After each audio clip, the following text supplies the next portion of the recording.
Welcome back to Book Dragon Banter. We are so glad to have you with us. I am Sage Moreaux. I'm Katherine. I'm Zinzi Bree. And today we are going to be talking about female main characters. And just so you know, we talk about fantasy books mostly, but other genres as well.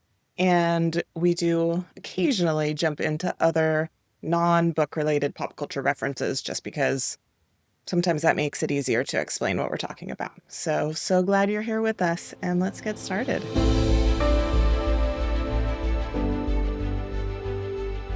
And I've got your content warning for today. So if you are in a public setting or you have little ears around, I suggest putting on your headphones. Yes, spoilers. If we're talking about a book, check our description down in our show notes. It lists all the books that we will talk about during this episode, in case you want to save that extra juicy storyline for your own reading pleasure instead of hearing about it from us.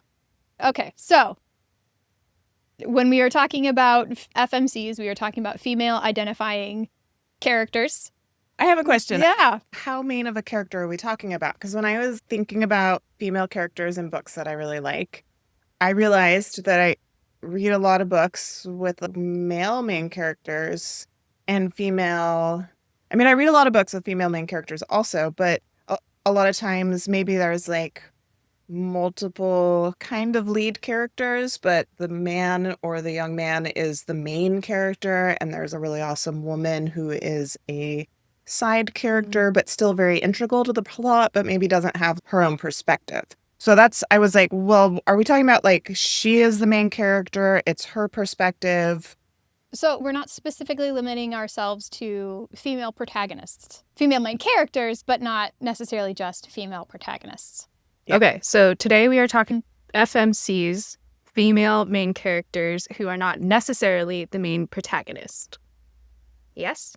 Well, and ones who are the protagonists. We're just not limiting ourselves to books where So, for example, Feyre being the main character, like we would talk about her, we would talk about Hermione as well as a female main character, even though she is not... Her name isn't on the cover. She's not Harry Potter. A alternative, I would say, that's got a similar would be Annabeth from the Percy Jackson series. She's a main character, but she is not the main character. Her name isn't in the title. She's not the protagonist. One of my favorite female main characters is from the Throne of Glass series. I think I talked about her in a previous episode, is Man in Blackbeak. And I really...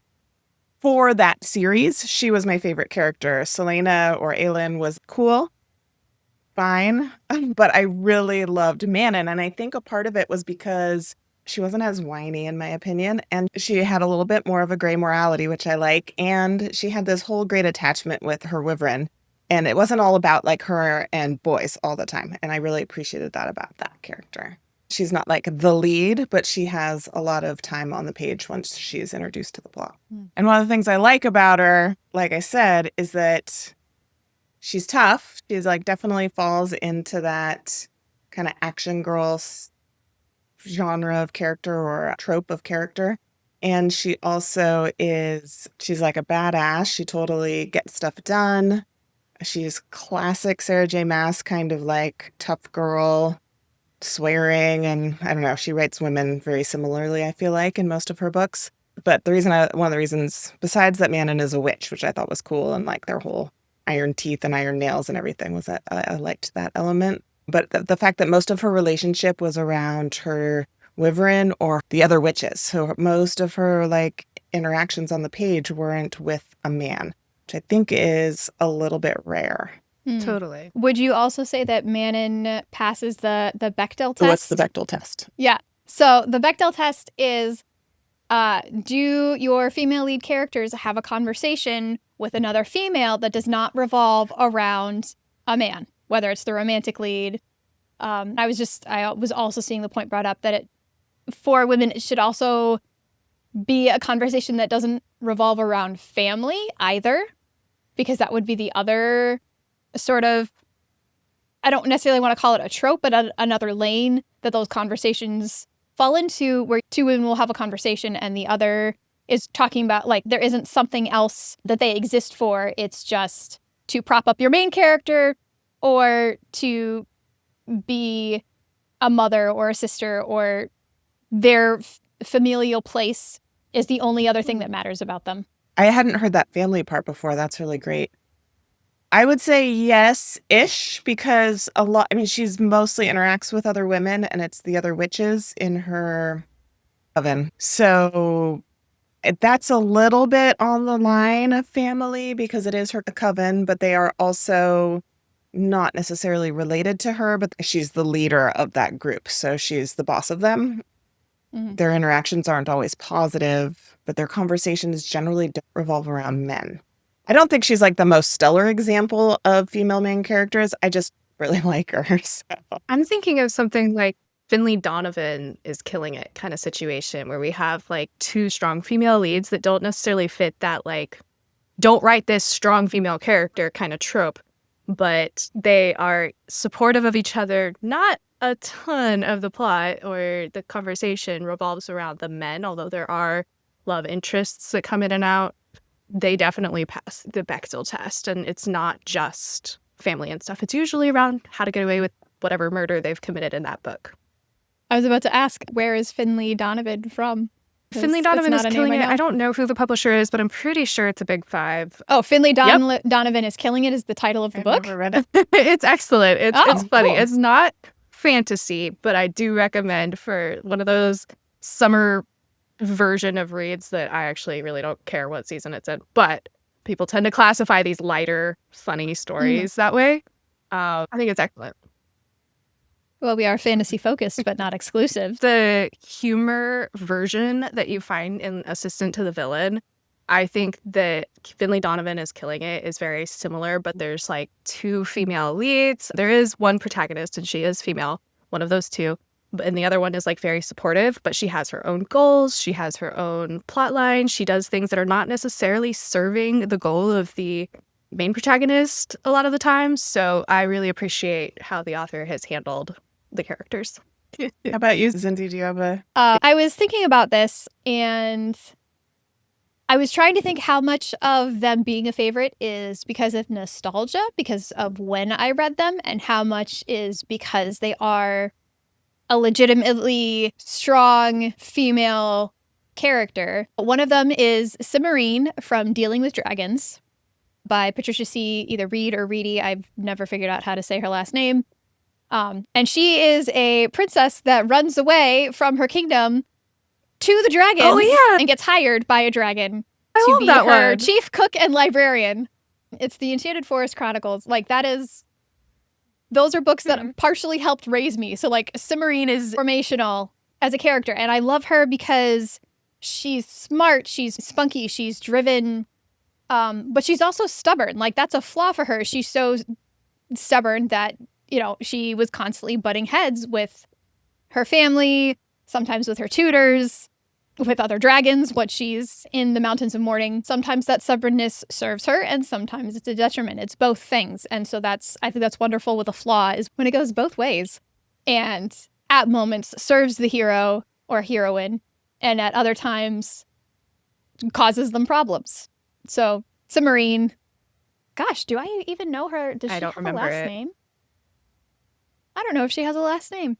With a name like that, you don't really need one. It's a lovely name. Yeah, Cimarine. I listened to it as an audiobook primarily, and the audiobook is fantastic. Highly recommend. So my brain is like trying to hear, I hear the narrator's voice in my head, like listing out and I'm trying to, it's Cimarine and she doesn't have a last name, but it's of a particular kingdom. Anyway, sorry, that's caveat. So I would say Cimarine is probably my favorite, but I do have another one I really wanted to point out was Sophie from Howl's Moving Castle. As someone who is nurturing, she joins Howl and Calcifer, and I believe Michael is the name of a wizard who is Howl's apprentice, who in the movie is like a little kid, but in the book, he's not a little kid. He's a grown person and falls in love with one of her sisters, if I remember rightly. Anyway, Sophie, apparently I admire women who are stubborn because she's also stubborn and handles a whole lot of drama, like the queen that she is, because Howl is all things dramatic and vain, and she's such a good foil to that because part of her arc is that she doesn't consider herself beautiful. She doesn't consider herself as worthy, and she talks to herself that way. And part of the plot is that she ends up cursing herself essentially into having the appearance of an old woman, because she's decided that's where she's at in her life and has to come to terms with, okay, that's not true. And that's part of her character arc, and part of, you're taking her flaw is specifically attached and wrapped up in her arc, and we get to see that played out and then resolved. But that doesn't mean she becomes flawless. She still has other flaws that still make her an interesting character, even if that particular one is changed by the end of the story. That's interesting what you said about nostalgia, because as I was thinking about my list of like, who are my favorite main characters, so Katniss came up for me. I've always loved the Hunger Games, not exactly fantasy, but there's a lot of stuff about Katniss that's actually really unlikable as a character, but I think partially because the book is through her perspective, first-person perspective, so then you feel a little more attached to her because of that. And I just really like her, even though she's kind of a jerk and makes bad choices and is one of those characters where they hold her up as being this perfect kind of there's a name for the trope, but maybe it's Mary Sue, where she's just I don't think she's quite falls in that category, but she's really good at archery. Everybody thinks that she's this amazing emblem of the revolution, and she is conflicted. She can't figure out what she's trying to do. She's scared all the time. A lot of the situations where she does things from the goodness of her heart, and that's what helps her succeed, but she's not just on point constantly. So I guess that's maybe, I don't know what the exact definition of a Mary Sue is, but I always think of it as being somebody that's kind of perfect, really good at everything. All right, we will get it. So part of the research that I was doing in preparation for this episode was on Mary Sue's and some of that. So we will get into that, but I want to hear Katherine's favorite female main character, since Sage has offered one and I've offered one. It's going to be Elizabeth in Pride and Prejudice. Sorry to be classic, but I love that there are flaws. I love the characters choose each other and get over things, and character development, it's subtle but it's excellent. There is no perfect character. It's just good vibes all around for me. So yeah, it's not fantasy, but if I had to choose a female main character that is my favorite all time, it'll be Elizabeth from Pride and Prejudice. Love it. So Katherine, while doing research, one of the videos that I watched is by Oh, a YouTuber. yeah, Abby Evans. I love her. She does a character breakdown. Here's your female lead character. What would Jane do? Here's how Jane Austen got it right with her female leads, and what you should do, because over here's the example of what went wrong with a particular character. Those are good videos. Do you guys have a hated FMC where you're just every time they showed up in the book, whether even if it was a protagonist or it was a side character, were you just I just want to skip this person. I don't know why they're talking. Yeah, but my brain tends to just kind of forget them. I will say that there is pop fiction books where you have an OP'd FMC or a Mary Sue FMC or a flat arc pinball to the plot FMC. Nobody's gonna rip on Bella, but Bella. We'll talk about her. I don't love. I will even go so far as to say, please don't hate me. Farrah is a little bit like that. I definitely got tired of her, not just once. Doesn't mean the ACOTAR series is not worth your time, just saying she's not my favorite. Reading is subjective. One of my least favorite main characters, and I love those books. I find them to be my guilty pleasure, right? It's not the most amazing, but I've reread them. I've read them and I've reread them. And she throws up constantly. She whines a lot.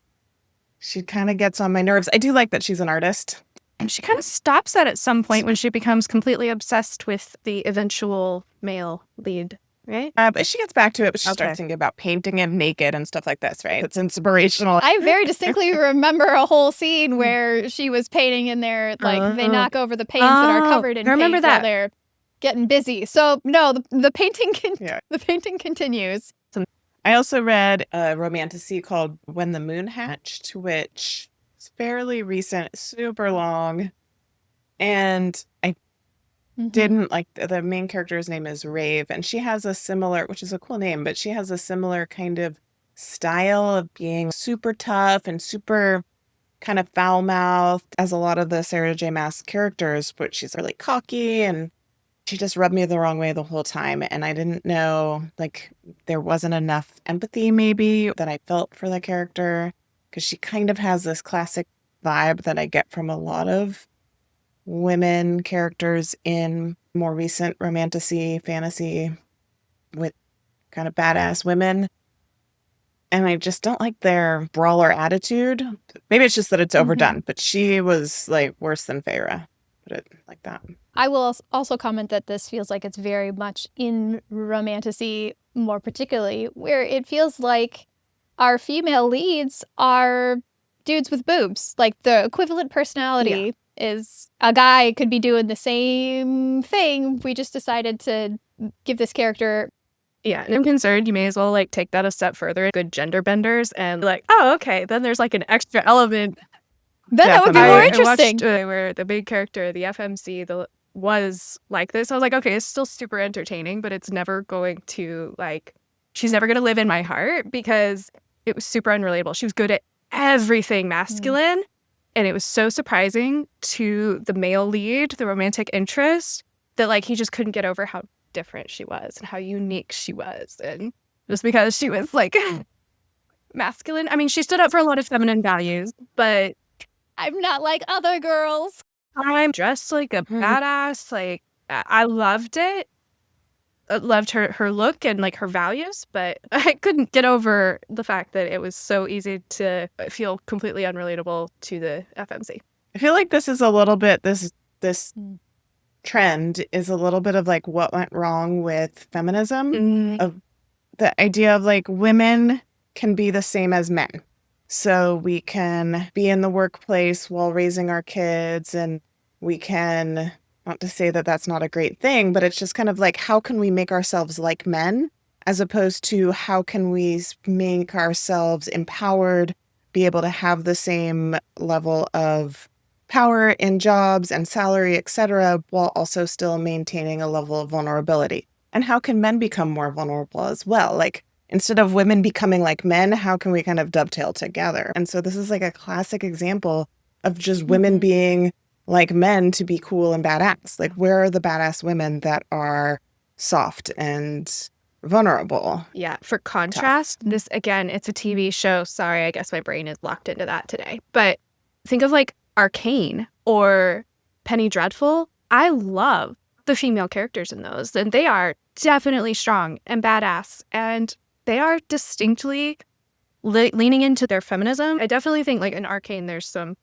crossing the non-binary with at least one of the FMCs, but she never like questions the fact that she's a she. She just like embraces all of her likes and dislikes, and everybody else can go, you know what, themselves if they don't if they care at all about her choices. And I am so into females who just to be themselves. I don't want to say like they have to lean into their femininity. I also don't think they have to lean into masculinity in order to be accepted as equals, and also be the stay-at-home wife and mother and have the full-time job and do all the things, because that's just ruining humans in general. Trying to accomplish all of that is so unhealthy. Yeah, I agree with you 100%. Like, being yourself and characters that are unique individuals, I love that. Versus the same kind of cookie cutter character slapped in a new plot. Zinzi, did you have a hated main character? I'm so curious. I'm sure I do, but I probably couldn't name them because I just skip them. Like if they start monologuing, if they start talking, if it's like, oh, this is, but like I will straight up do that in TV shows too. If a character comes on that I'm like, I am not interested in your little side story that's just filling up time. I don't got time for this. I will fast forward through you. So I don't know that I can name a hated one. There is a particular book that's a dragon book that came up before, and now having researched female main characters and Mary Sue's and self-inserts, the main character in that particular book is all of that in an awful way. Is it popular right now? but I can't remember her name. It's popular on, it is a romantasy. It's popular on Book Talk. I can't say that it's like in the top 10 of people's lists or anything. So this particular character, even though I can't remember her name, in her book, she is queen, also a trained assassin, also goes out and hunts the food for her people. She had like 5 jobs that she had to do. All of them she was doing well. And also she's like 19 maybe, or like early. Overachiever. Well, impossible. Yeah, yes, impossible. It's one of the few books that I've DNF'd. I've had this complaint before where if you have a female who is a warrior, who is in a fight scene with a bunch of guys, you need to know that this woman has either spent the last decade of her life training or has magic that if she hasn't had that amount of training, has magic that evens the odds for her in a fight scene. Because I have trained in the martial arts. I am around 100 pounds. I have done fighting in the context of safe environments in dojos and things like that. It makes me so mad that you can train for 6 months and beat men that have been training their whole life who weigh 200 pounds more than you do. Just drives me batty. And I don't necessarily want a heroine who that's how she wins, is in a hand-to-hand combat where she slays her enemy. To me, that is not the feminism I want represented. That's not what I think a strong woman is. I would much rather see, in the case of Violet from Fourth Wing, I respect her as a character because she is weaker. She knows that she's weaker. She uses her smarts. She gathers poisons. She works at the kitchen so she can time exactly when she poisons her classmates so that when she goes into fights with them, she can win by default because they're too sick even sometimes. Clever. She learns Jack's allergy. Yeah, she's clever. She's smart. She's using not her, I can be as tough as these guys, and when she does try to do it without that intelligence, without poisoning beforehand, she fails. She loses the fights. I mean, she also loses fights to what's his face, but he can read her intentions. So that's not a fair fight anyway. A stronger woman is someone who is not using the masculine equivalent of I can pick up a sword, I can train, and I can fight as hard as them. Other pet peeve of mine is if you do that, you spend a decade training. Your body, you're not going to be some curvy, luscious. That's not how bodies work. You will have muscles, you will be strong, and I would rather have an author write about that, say you're a female who's got an Amazonian build, that's a type, that's Wonder Woman. So pop culture, Wonder Woman is a fantastic representation of a strong woman, and part of the reason it had such good commercial success is because it had the range of, yes, she's strong, but also she's smart. Her ability to fight comes from love and from the emotions that she's shown and grown with throughout the movie. I realize I've just talked for a really long time, guys. Well, you're reminding me of, and again, this is a movie, but in Black Panther, there is the battle scene with Black Panther versus Cousin. But anyways, they do the battle to the death. I think it's supposed to be to the death. That's a classic male dominance trope, especially historically, right? Or even boxing and this kind of thing. And so that is an example of female main characters that are kind of thrust into this masculine plot arc where the only way they are able to show themselves as being successful is by having physical prowess, right? So yeah, I love a main character or a female character that is physically strong and agile and tough and all of these things. But if that's all that she is, it feels redundant. And it does feel like, yeah, sure, the first time that I read a book like that, great. But after that, that's not what I'm looking for in my female main characters. And I agree with you, being smart, being clever, being empathetic. and caring, not necessarily always in a motherly way, but also just caring as because of being a human, caring for other humans that way. I mean, there's the classic save the cat plot theory that is often used in storytelling. And the reason it's called Save the Cat is because the hero saves a cat to show that they're a likable person, right? So it doesn't just have to be a woman, it could be a man, but you want your main character to be empathetic and to be a kind, caring person in some sort of way. And that doesn't necessarily always lead to being a badass on the field in the physical realm. Totally. That's actually making me think of an MMC trope where like they're super scary on the outside, but they're cinnamon roll on the inside, but only for the FMC. And like we love that, but in our characters, we need to relate to them. They need to have some kind of relatable flaw and limits to their abilities to stay relatable. And then we've got to be able to empathize. And that generally means they've got to have some level of empathy in some way. All right, let's talk about Mary Sue's. I recently learned actually come from Star Trek fan fiction. Love it. Check you over here. So the history of the Mary Sue character is that a fan fiction that was written of Star Trek and had a character named Mary Sue. Mary Sue was loved by everybody on the ship. The whole crew loved her. She could do no wrong. She didn't really have flaws because she was so perfect and so lovable. The plot bent itself in half so that she could save the day. She had the skills.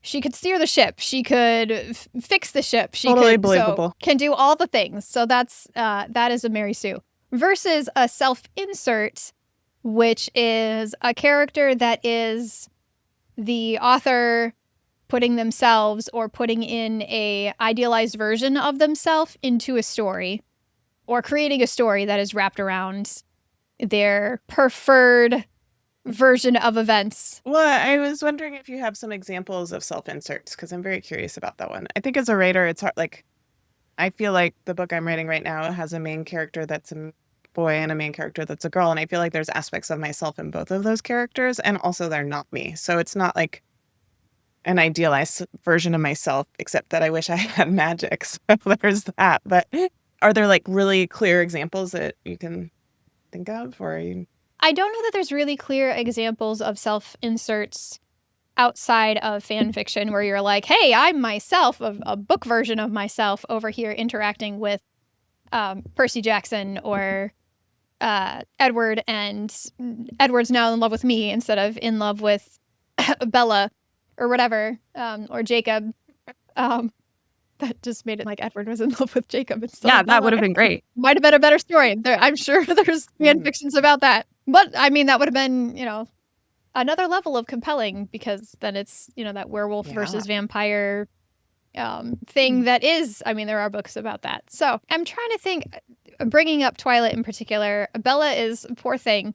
Bella is such a lovely example of what feels like to me in Mary Sue, because she's so passive. Like, she's constantly getting saved by Edward or by Jacob. She sometimes actively makes the decision to put herself in danger, so one of them will come save her. Because that's the only way she could get, I think it was Edward's attention at the time. How could you not put yourself in danger? He's so beautiful. I feel like that's the line that was repeated over and over in that book. He's just so beautiful. He's so gorgeous. From Bella's perspective. In defense of Twilight, because that book was, number one, really influential on society. Number two, especially for younger minds. And number three, the story was meant to be told, according to Stephanie Meyer, like as if it's through Edward's perspective, but it's like Bella doing the things, I guess. I was a little bit confused about that, but okay, Stephanie, that's fine. Respect to her writing style. Well, she has Midnight Sun. Like, she wrote Midnight Sun. There's an entire book now that is from Edward's perspective. I will say, when I read Twilight, I obsessively stayed up all night reading it, and it was pretty new at that point. It does drive me crazy that Bella's so passive. I think all of my examples of characters that I like are really active characters that have a lot of agency. And even if their agency trends towards the masculine sometimes, at least they're doing something. Yeah. And the damsel in distress, it falls too much in line with like old fairy tales of the princess in the castle or the dragon's lair waiting to be rescued. That just drives me a little bit crazy. Yeah. I think there's a major difference between a character that is compelling and a character that is commercial. Like Bella is commercial. She's easy to sell. Disney princesses are commercial. They're easy to sell. They are so sanitized that they are a safe character that is likable on first glance because they don't have, they don't have flaws. They don't have things that turn them off necessarily until they interact with other characters. So they are more, and I would say this even about Feyre, and clearly there's commercial success with her, where they've been widowed down to being as likable as possible. As little as possible about them is a turnoff versus a character who's compelling. Like, to me, Bella is not compelling. Feyre is not very compelling. There's a lack of complexity to them that you see in more memorable characters. And that's because they are compelling, because, as we talked about, they show a range of flaws and growth and have things about them that are unlikable habits or traits, but that makes them feel more real as a person, because nobody is perfect. Nobody is fully likable all the time. Part of why I would argue that Bella is a Mary Sue is because, except for the bad guy vampires, nobody dislikes her. The werewolves go to bat for her just as much as the vampires do. Mary Sue quality in Feyre is that she gets every power of the High Lords. She's all in one. She gets all the magic. She gets remade into an elf. She gets training, but her training takes 6 months to be the equivalent of the elites that Rysand has at his disposal for the fights that they have, or the war that they have upcoming with the king across the sea or whatever it is. But making them simple sometimes makes it easier for a mass majority of people to attach to them, attach feelings to them, to look at them and go, oh, I feel like I resonate with this character, because there isn't anything particularly bad about them that turns you off from resonating. Except for all the vomiting. Right? Sorry. No, I agree with you. And it's also a challenge. Like, you don't want to have your character so flawed that they're not likable, because people might not keep reading. Right? And if you're ultimately trying to write a book that people read, you want people to read the whole book and the whole series. So flaws help make a character relatable, but too many flaws, too much baggage, it kind of does the opposite. Even if that might be more realistic, right? Like, we all have more than one flaw. Or the flaw of self-sacrifice from family, that's like a flaw and also not that. That's kind of like I'm thinking of Feyre, right? She's starving and she gives all her food to she goes out and hunts and she gives the food to her sisters who are super mean to her, and she kind of sacrifices everything for them, which is a flaw in some ways, but is also very noble in these other ways. So it's like these flaws that are very likable. It's interesting how much of our current perceptions of good female leads and characters are based on some of these Disney characters, and they're all so self-sacrificing. And like Beauty and the Beast is probably going to be one of my favorite tropes for forever, to be fair, but she's so noble and so self-sacrificing. No, father, don't. I'll take your place. I'll go live in this dungeon for forever and everything, and then turns into a romance. Or Cinderella, like, she gets the one night of her life that isn't spent serving her abusive family, and that's what changes everything, and she becomes princess, eventual queen, we like to think, of the country. And so much of what we see is based on that, and that's kind of where Feyre started. It's like the classic Beauty and the Beast story, and then it just kind of developed from there. And I guess I need to pay a little bit more attention to what the author, Sarah J. Maas, says about how these books developed and everything, because they definitely take a turn in like, say, book 3-ish or whatever, where, like, she's like, "Oh, this is working. Let's add, like, a whole lot more. Let's add in some other arcs and things going on in the background and whatnot," which is great. Obviously, we love ACOTAR, and it's famous and it's amazing. But it's I don't know, it's just interesting to see how these particular, like, base tropes have defined so much of what has come out of our expectations with female leads. I definitely grew up like reading a lot of fairy tales and loving. I would read fairy tales from other countries, and I would read those Andrew Lang's like Green Fairy book and Pink Fairy book. And it's true that as a young girl, I didn't necessarily like think too hard about the messages or the role models that I was getting from some of these characters. A lot of the women are fairly passive in there, or rescued, or things come really easily to them. They just need to do one thing right by whatever do the thing for 3 nights in a row or whatever, and you become princess or queen of the land. Terribly realistic, but it is a lot of what girls are kind of spoon-fed as young girls. I mean, I will say I love Moana so much because I think she's a little bit different than the other Disney princesses that I grew up with. She's definitely more sassy. Love the sass. And she is... Can I ask you, though, what is a flaw that Moana has? Yeah, great question. She doesn't... She's... Yeah. Totally, she doesn't... I mean, her hair gets in her face a lot. That's relatable. She doesn't want to be the chief. She doesn't want to be the chief. She doesn't want to listen to her parents. Is that that's not a flaw. That's like a teenage character. She's a teenager, so that's like an attribute that is part of growing up. Yep. Also, I take issue with Ariel and Moana and any character that is like rebelling against the parents is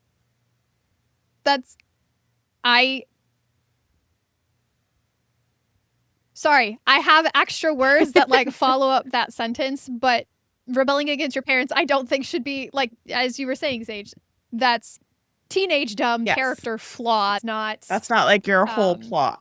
A more interesting flaw is, so I feel like a little bit Moana, where if they had explored more her questioning if she deserved to be chief, if she wanted, like the bit that they have is, do I want to be chief? Oh no, but the ocean is calling me. But there wasn't like could I handle being chief? Like, is this, we didn't get self-doubt from her, and I feel like that would have been better storytelling maybe for her to have some of that doubt expressed, and then through this adventure have that more easily seen as something where she grew through that self-doubt and went, no, I can and lead. I would say her character arc is fairly flat, and Maui actually has more of the flaw of being very full of hubris, and he goes through the character arc of losing understanding. He has like this dark past and stuff, so he definitely has a much more interesting character arc, even though he isn't the main character. Yeah, that's a very good point. She's like a Mary Sue, and yeah, she's super good at she can sail the boat all of a sudden.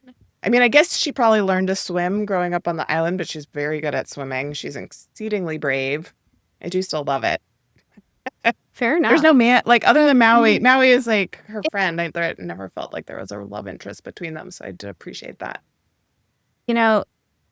Like you just pointed out, the dark past of Maui, and that tends to come with a lot of our characters that have a lot of growth these days. Is like, how much more trauma can we insert into their past in order to give them something to get over?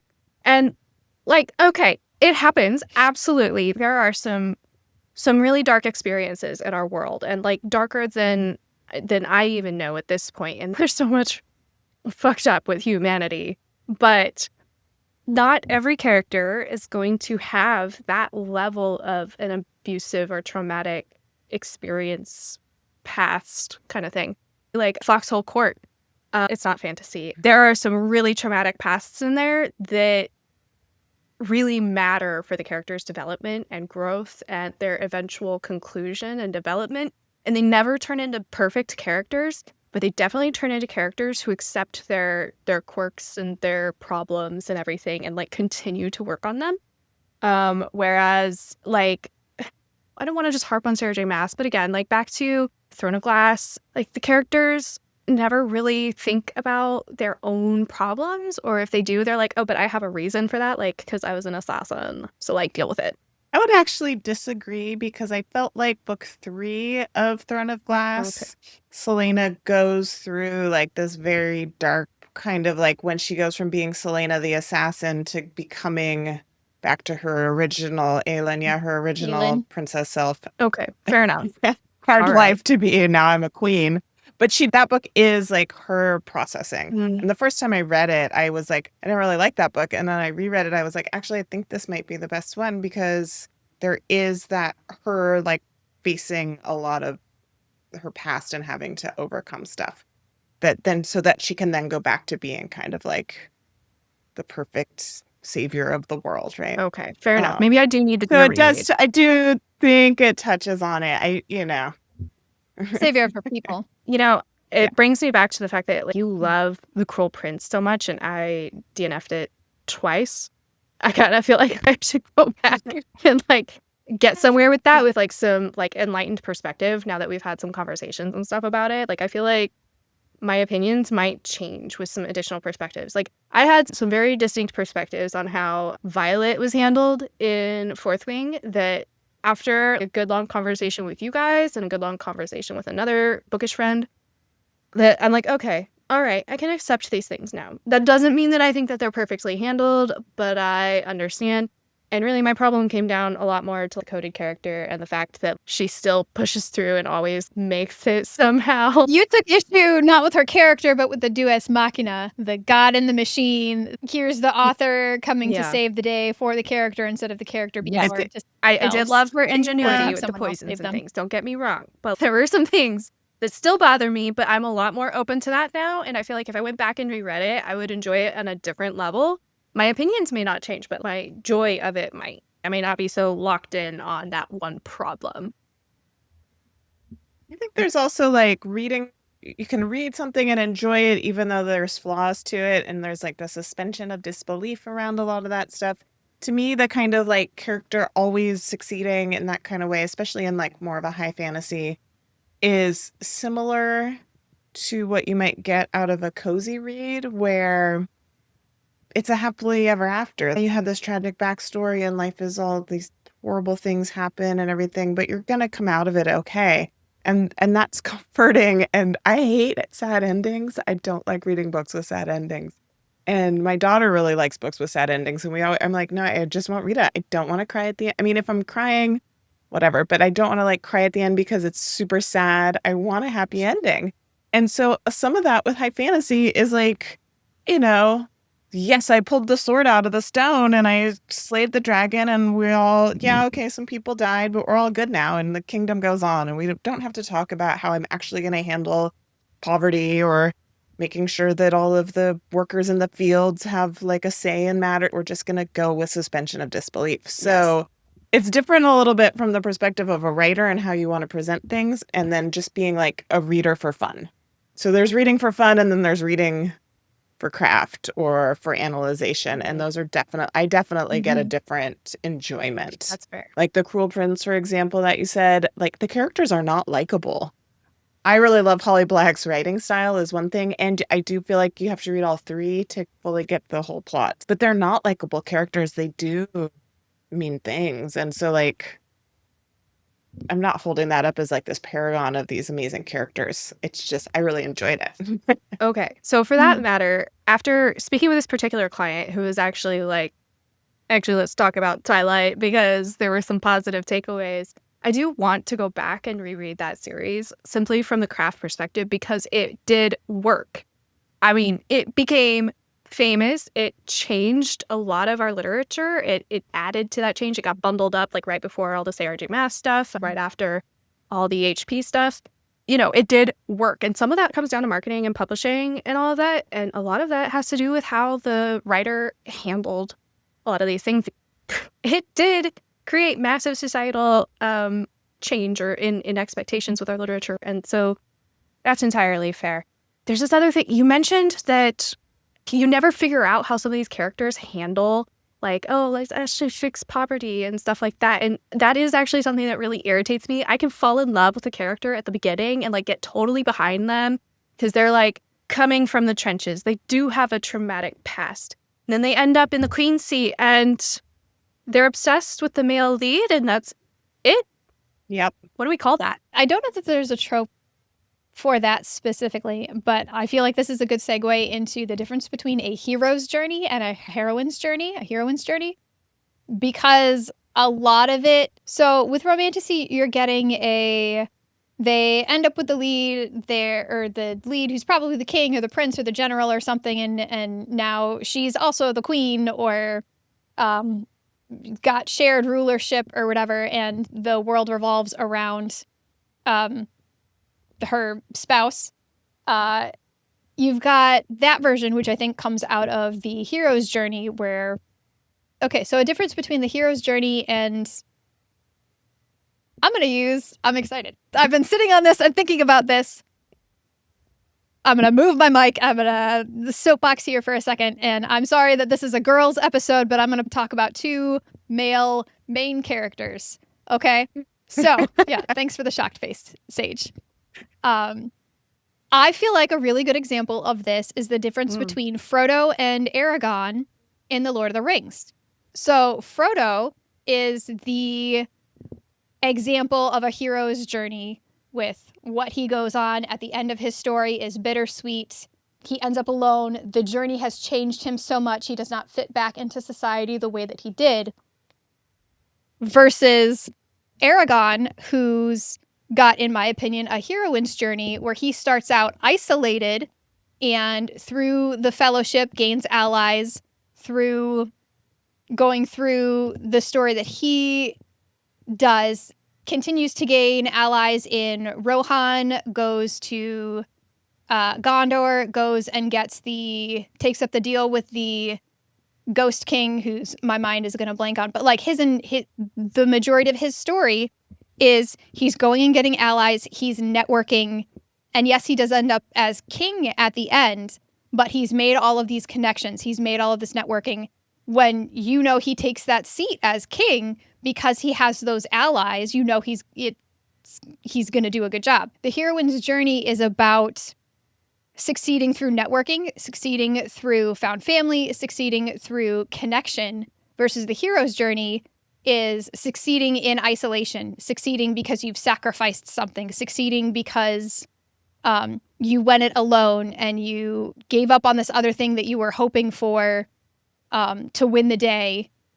Frodo and Aragorn are those 2 things, and I love that it's in one book. Aragorn is my favorite character of all time. And I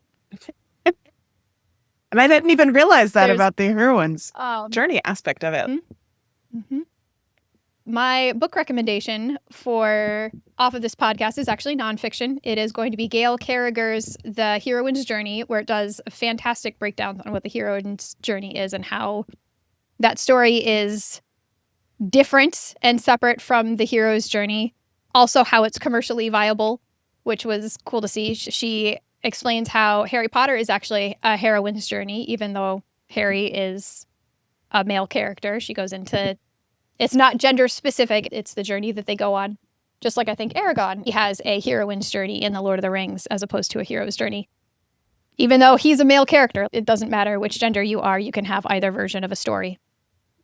The stories that I am personally drawn to are heroine journeys, ones with found family, ones with connections, one where your female lead succeeds as a general who is able to delegate. And I think that's a person who, at the end of the story, if they're sitting on the throne, you think they're going to be a successful queen, they're going to be a successful ruler, because you've already seen them in action delegating and lifting up other people and other characters who have their specialty, and she acknowledges their specialty, and she doesn't fall into the Mary Sue of, oh, well, I can do that, and I can do this, and I can do this other thing over here. It's, no, I recognize your ability to fulfill this role. Okay, you are now my advisor. You are now my military general. You are now my head librarian. You are my spy master. That's, a believable kingdom. here's my head of sanitary works who knows how to make sure that plumbing is happening in the castle and in the entire city. Like, they're important roles for world building. But anyway, that's my point being to Katherine is that if it's a heroine's journey, then at the end of their story, I can believe that they're going to be a successful ruler because they know how to delegate and they've made the connections, versus a hero's journey where they get to the end and they're like, oh, well, they've got the king there and his love interest is the end all and be all, but I have the title of queen and I'm badass now. Or I was badass this whole time and now you see how badass I am. I feel like, particularly in romantasy, there's a lot of stories that are like, I start out being badass. I'm showing you I'm badass. Hey, now everybody knows I'm badass. Okay, so That sounds like a great storyline. Yeah, I would read it. Badass. It's badass. I've been so obsessed with writing and reading for so long that when I was like at this transition between middle school and high school, I don't even remember when it was because I was getting homeschooled at the time. I went to a writing conference at that age, and then these other authors in the room started asking me like what I liked and didn't like in books. And the one thing I said I really hated is a character that made me believe in their strength and their ability to make choices for themselves, their agency and their wittiness and snark and all of that. And then after they end up in a relationship, they just kind of soften and change and their priorities change and all of that. And like, I accept that when a human enters a relationship with another human, some of those traits will become different. They will have compromises in them. They will soften, perhaps, but not all of them. And I felt like that character completely changed, and I lost all interest in that character. And that was, unfortunately, the series did end that way. That is how it completed that MC's arc. And that I was particularly referring to. My number one hate is when that happens. But okay, here for my recommendations. Unfortunately, both of my recommendations are ongoing series. So I apologize if I have said I hate something and then I give you a book that in the end it's going to end up that way. But I don't think so. I think the writing is excellent in these books. I am going to, if I end up wrong, forgive me because I'm human. So my first one is Malice by Heather Walter. Heather Walter is the author of Malice, and her second book has just come out. So definitely go and check that out if you like retellings of like the bad characters in the novels and not just the princesses. So like if you liked Maleficent, go check out Malice, or if you like Wicked. And then This Poison Heart by Caitlin Barron. I think that one's really great too. That one's more, lots of diversity wrap in both of those novels. And I'm really excited for book 2 on that one as well. It's also either just come out or is about to come out. And I'm really excited because this character is quirky and sassy and she makes mistakes and her friends have to tell her off sometimes. And her parents, she goes against them sometimes and it doesn't turn out well. And sometimes it does, but there's agency involved. And I love that. All right. I have 2 book recommendations also. The first one is Gilded by Marissa Meyer. It's a duology and both books are out. The second one is behind me called Cursed. Marissa Meyer is the author of The Lunar Chronicles, Cinder and Cress, which I really enjoyed.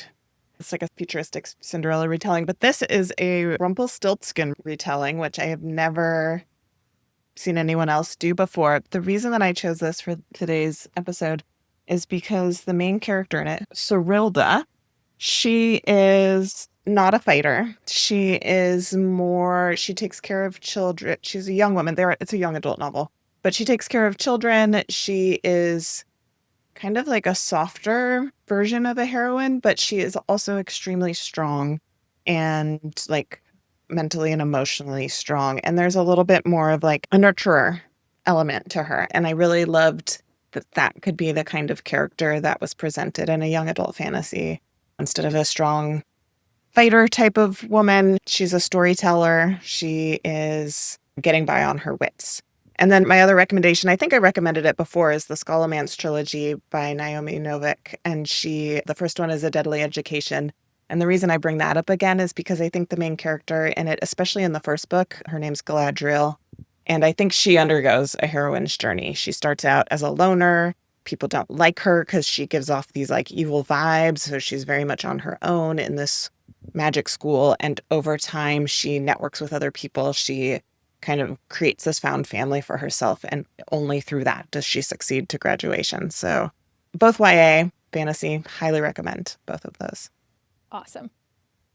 You can find us on social media. I am the person who is responding to you, so I will see your comments and I'm the one who responds. If you want to get a hold of Katherine or Sage, you can do so by looking in our description and clicking on the links to their personal stuff, to Sage's Substack or to Katherine's website. Our next book club read is The Sword of Kaigen by L.M. Wang. I'm very excited about this. So please pick up a copy for yourself, listen on audiobook, whatever your preferred way participating is. Join us later this month when we get into the details and talk all about it and break it down and lift it up and just dig into it. Your ratings mean the world to us, so please give us a rating. And thank you so much for listening. See you next time. Bye, guys.